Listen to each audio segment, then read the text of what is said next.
Okay. Education plays such a vital role in our lives. It can allow us to live the kind of life that we've always wanted, but without it, we can squander our lives as well. Wouldn't it be wonderful if all of our children's potential was fully actualized?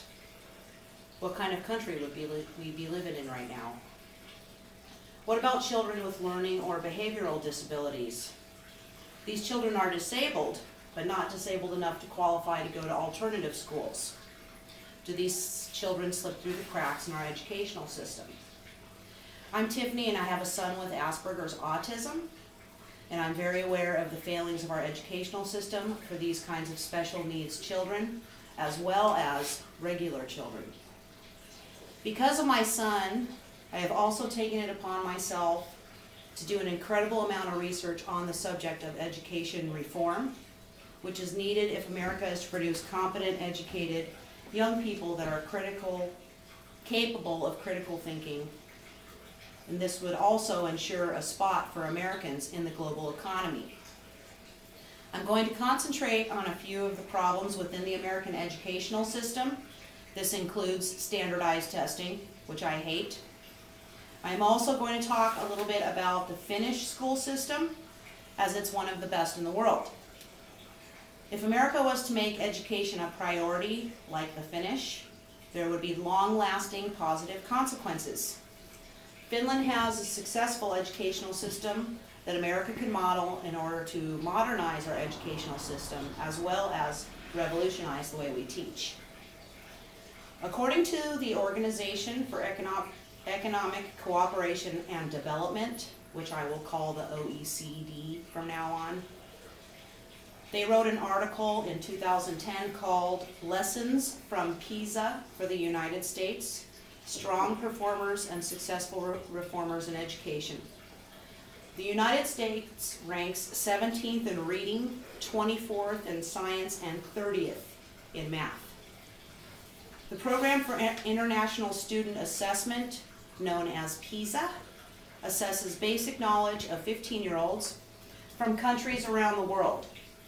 According to the 2012 Lessons article, the OECD Directorate for Education says there's a direct correlation between scores on a PISA test and the economic health of a country. America used to be a top scorer, and now our scores are just average. Perhaps there is a correlation between the current economy and our slipping scores. According to the United States new Commission on the Skills of the American Workers article, Tough Choices or Tough Times, released in 2010, another viable problem with an educational system that is falling behind is the fact that a prospective employer would not pay an American more money than a foreigner, especially if the foreigner's education has been more thorough. And this surely has had a negative impact on our economy. There is not enough priority given to education, particularly early education in America. According to the Head Start website, the current program lacks the necessary funds to educate all of America's preschoolers. With that being said, according to the 2012 National Association of Child Care Resource and Referral Agencies article, Parents and the High Cost of Child Care, there's a serious financial burden on the American middle class if they want to send their little ones to preschool. One of the benefits of sending young children to preschool is the ability to detect early on if there is any learning or behavioral disabilities so that they can be addressed right away. Because of early detection and intervention, preschool would instill a love of learning as well as feelings of acceptance and higher self-esteem, which would stay with the child as they grow into an adult. It makes sense, doesn't it? Yeah. America's students are also subjected to standardized testing, as you guys well know. This was initially implemented to gauge the knowledge of the American children, but according to Will Richardson's 2012 article called "Do Parents Really Want More Than 200 State-Mandated Tests for Their Children?" These tests paint an incomplete picture of our students' actual ability. These state mandated tests do not actually measure a student's knowledge. They measure the test-based curriculum that the teachers are forced to teach.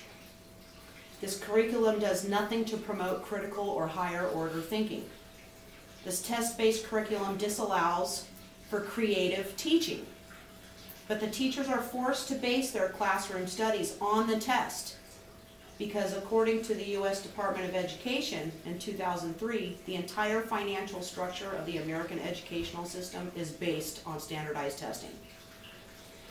These are just a few examples of where our educational system has failed, but they are enough to make one realize that some serious change is needed. I'm going to give you guys a little bit of information on Finland's successful educational system, and it's a model that we could use to enhance our own. It's already in place and it works. As I said, it's one of the best in the world, and their PISA scores prove it. They went through an economic upheaval in the 1990s and decided to combat their economic decline by heavily investing in education. And the investment has paid off because according to the Lessons from PISA article in 2010, they are now #1 in the World Economic Forum's Global Competitive Index. Before the reforms, they were 15. Finland, unlike America, has a highly successful early education system in place. According to Pasi Salzberg 2012 article, a model lesson, Finland shows us what equal opportunity looks like. This early system allows for the identification and intervention for young students with learning or behavioral disabilities. These interventions counteract any long-lasting low self-esteem issues and makes the child feel safe and accepted. Salberg's 2012 model article insists that this creates a healthy and confident child, which in turn becomes a healthy and confident grown-up. Salzberg's article also informs us that Finland has educational benchmarks in place for each grade, but there is no standardized testing. Testing is done only at the teacher's recommendation. That means the teacher has control of their classroom, control of what they teach, control of how they teach it. They make class interesting and fun. Children are encouraged to play when they're little, instead of being locked up in a classroom for hours and hours at a time. Since the Finnish have made education a national priority, teachers are held in high self-esteem. They're held in high regard. That makes for content educators. If the educators are content, then the children are too. Now that I have given you some differences in the American school system versus the Finnish school system, you can make up your own mind on whether or not education reform needs to happen in America. The United States has academically fallen behind many of the first world countries. This has quite possibly affected our current economy. Our position in the global marketplace has been affected as well. Finland has also been through some economically turbulent times, and their answer was to invest and implement broad, sweeping education reform, not flood the system with more money, not bail out a bunch of banks. They started from the ground up, which is our children. Their reform strengthened their economy, created content teachers, produced happy students and adults. Once again, academic reform is necessary if America is to remain viable in the 21st century as a manufacturer of educated, competent adults. We don't need to reinvent the wheel. We need to only look at what the Finnish has managed to do with its educational system and model ourselves after them.